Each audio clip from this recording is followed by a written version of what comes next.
ته دې خپل شیان راټول کړه. Get your things together. Get your things together. ته ولې چیغې وهې؟ Why are you shouting? Why are you shouting? هر عمل عکس العمل لري. Every action has reaction. Every action has reaction. په کالینه یا په فرش باندې لاړې مه توکه. Don't spit on the carpet. Don't spit on the carpet. لاسونه دې پورته کړه. Put your hands up. Put your hands up. لاسونه دې پورته کړه یا د لاسونه جګ ونیسه یا پورته ونیسه. نن ورځ له کنټروله وتلی یم.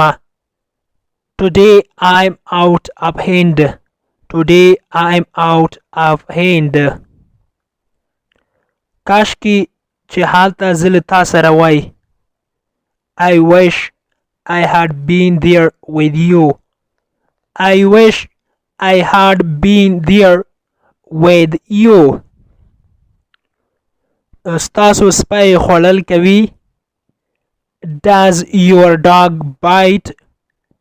Does your dog bite? خولۍ دې په سر کړه.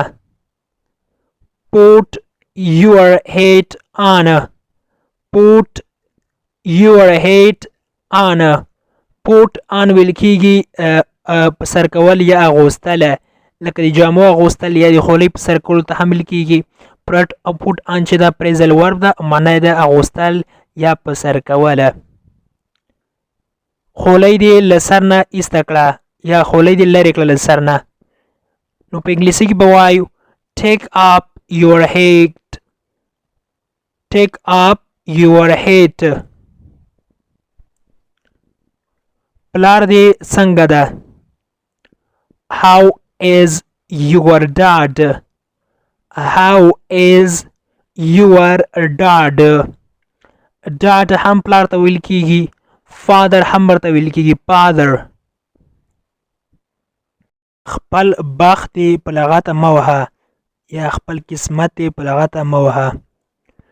Don't push your luck. Don't push your luck. زه ستا جرأت ستایم. I admire your courage. I admire your courage.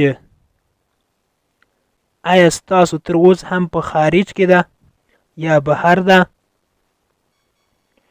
Is your uncle still abroad?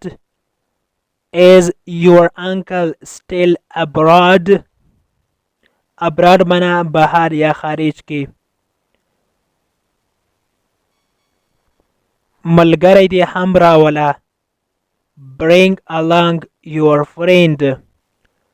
Bring along your friend. خوشحاله یم چې ستاسو غږ اورمه. I'm happy to hear your voice. I'm happy to hear your voice. voice ویل کېږي اواز یا غږ.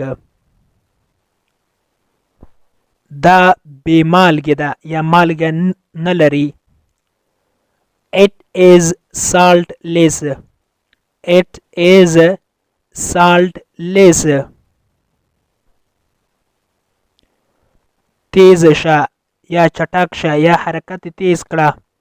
نو په انګلیسي کې به وایو speed up. Speed up. قدم په قدم به موږ مخته ځو یا به پرمختګ کوو. By and by we will get promotion. By and by we will get promotion. تا کار کړی ده یا ستا کار شوی ده. You have been done.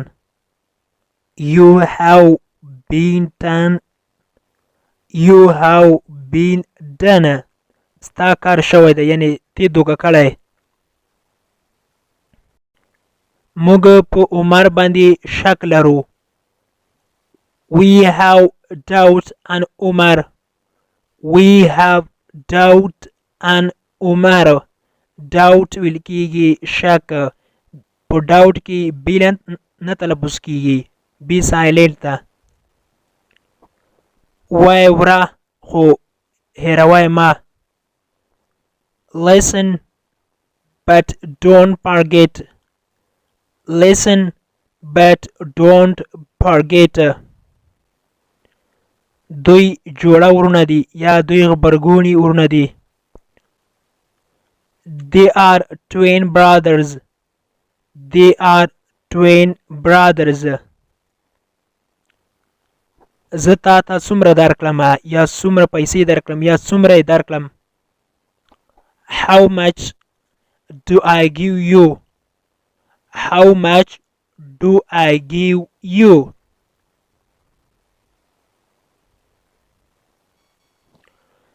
دا یو لوی غم و. It was a big grief. It was a big grief. grief ویل کیږي غم. ستا پوزه بهیږي. Your nose is running. Your nose is running. د انګلیش ټو پښتو لرنینګ کورس ګرانو زده کوونکو، د نن ورځې کلاس تر دې ځای پورې و. هیله ده چې یو څه مو ورڅخه زده کړي وي. که غواړئ چې انګلیسي ژبه په سیمپل ساده پښتو ژبه کې زده کړئ نو مهرباني وکړئ زموږ انګلیش ټو پښتو لرنینګ چینل در سره سبسکرایب کړئ او تر څنګ یې د بیل آیکن ووهئ او بیا په آل کلیک وکړئ. دې سره به زموږ هر نوی کلاس چې موږ یې روزانه اپلوډ کوو تاسو ته په خپل ټایم در ورسیږي. او که چیرته کومه غوښتنه نیوکه یا پیشنهاد لرئ نو مهرباني وکړئ موږ ته یې په کمنټ باکس کې پرېږدئ. تر بیا چې زه حاضرېږم تر هغې مو په پاک رب سپارم. هر چیرې چې یاست الله مو مل شه. Thank you so much for watching.